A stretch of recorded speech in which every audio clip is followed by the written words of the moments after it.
RTC driver ఉన్నారు. ఆయన suicide చేసుకోవడం అనేది చాలా బాధ. ఇది ఆయన చేసుకున్న ఆత్మహత్యగా భావించలేదు, ప్రభుత్వం చేసిన హత్యగానే భావిస్తాము.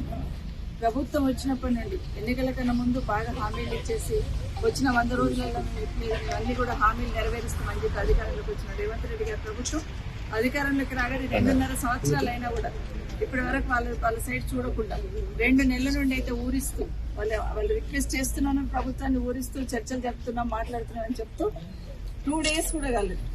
నిన్న వాళ్ళని రెచ్చగొట్టే విధంగా మొన్న ఒకరోజు సమ్మె చేస్తున్నారు. సెకండ్ డేని ఇమీడియట్ గా ప్రైవేట్ డ్రైవర్లను పెట్టి వాళ్ళని ఒక రకంగా రెచ్చగొట్టే ప్రయత్నం చేశారు. ఈరోజు ముఖ్యమంత్రి గారే దీనికి బాధ్యత వహించాలి, ప్రభుత్వమే దీనికి బాధ్యత వహించాలి.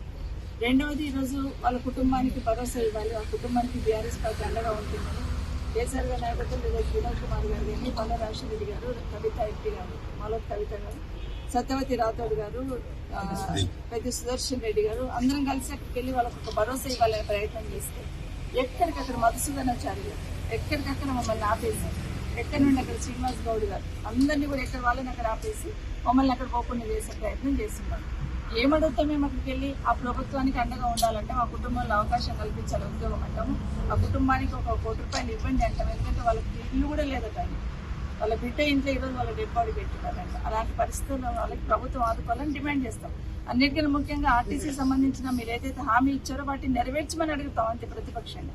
దానికి కూడా ఉలిక్కి పడితే ఎట్లా ఉందంటే ప్రజాపాలన పేరు ప్రజాపాలన అని చెప్తున్నారు, ఒక నిర్బంధ పాలన జరుగుతుంది రాష్ట్రంలో.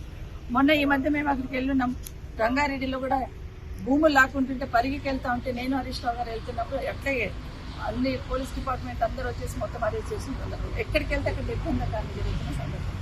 ఎక్కడ రాష్ట్రంలో ఏ ఇన్సిడెంట్ జరిగినా కూడా ముఖ్యమంత్రి గారికి బాధ్యత లేనట్టు దాన్ని విస్మరిస్తూ ఉంటారు.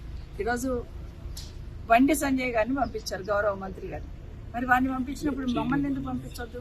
మమ్మల్ని ఏమో ఎక్కడ పడితే అక్కడ రోడ్ల మీద ఆపేసి మమ్మల్ని ఏమో స్టేషన్లలో కూర్చోబెట్టి కేంద్ర మంత్రి గారు, బీజేపీ మంత్రి గారు బండి సంజయ్ గారిని ఈరోజు ఎస్కాట్ ఇచ్చి పక్కన సిపి గారు ఇంటిలోకి పంపించారు. ఇదెక్కడ న్యాయం? ఇదెక్కడ న్యాయం? వాళ్ళ పక్క న్యాయం, మా పక్క న్యాయం. రాష్ట్రంలో ఎందుకు విడదీసి పాలించే ప్రయత్నం చేస్తూ ఉన్నారు? ఈరోజు ఈ ప్రభుత్వం బాధ్యత వహించి ఇప్పటికైనా ఇమీడియట్ గా వాళ్ళ కోరికలను నెరవేర్చి మీరు ఇచ్చిన హామీనే కదా. ఆ రోజు కేసీఆర్ గారు వాళ్ళందరినీ పిలిచి, ఆర్టీసీ కార్మికులందరినీ కూడా పిలిచి వాళ్ళతో కూర్చొని మాట్లాడి ఏం చేస్తే బాగుంటుందని వాళ్ళకి భోజనం పెట్టి మాట్లాడి ఒక తండ్రిలాగా జరిగిన నష్టం ఏం జరుగుతుంది, ఏం చేయాలి, ప్రభుత్వం నుండి ప్రభుత్వం మీద భారం ఎంత పడుతుంది, ఏం చేయాలి వాళ్ళతోనే డిస్కస్ చేసి ప్రభుత్వ ఉద్యోగులుగా వాళ్ళను గుర్తిస్తూ ఆ రోజు అసెంబ్లీలో తీర్మానం చేసి దాన్ని అమలు చేసే టైంలో అపాయింటెడ్ డే అని కూడా అనౌన్స్ చేసిన తర్వాత ఎలక్షన్స్ రావడంతో ఆగిపోయింది. మరి ప్రభుత్వానికి కష్టం ఏముంది? ఇమీడియట్ గా దాన్ని యాజ్ టీజ్ అమలు చేయడం ఏదో, దాన్ని చేయడానికి కూడా 2.5 సంవత్సరాల నుంచి కూడా వాళ్ళకి తిరిగలేని పరిస్థితి చూస్తూ ఉన్నాం. ఇప్పటికైనా ఎన్నికలప్పుడు మీరు ఏం హామీ ఇచ్చారు? ప్రభుత్వ ఉద్యోగస్తులకు గుర్తిస్తామన్నారు, అట్లాగే వాళ్ళ సంఘాలను పునరుద్ధరిస్తామన్నారు, పిఆర్సీ ఇస్తామన్నారు, డిఏలునే పెండింగ్ ఇస్తామన్నారు. ఇవన్నీ కూడా ప్రభుత్వ ఉద్యోగులను ఎట్లా ట్రీట్ చేస్తున్నామో మిమ్మల్ని అట్లా ట్రీట్ చేస్తామన్నాం. మరి ఇప్పుడు ఏం జరుగుతుంది రాష్ట్రంలో? అలా ఒక రకమైన భయాందోళన గురి చేసిన రోజు వీళ్ళని ఒక్కడే కాదు, ఇంకా 2 కూడా సూసైడ్ చేసుకున్నారు.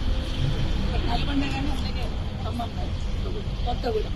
దయచేసి మా ఆర్టీసీ సోదరులందరినీ విజ్ఞప్తి చేస్తా ఉన్నాం, దయచేసి మీరు మనస్తాపం చెంది ఇలాంటి వాటికి పాల్గొనొద్దని దయచేసి మీకు దండం పెట్టి కోరుకుంటా ఉన్నాం.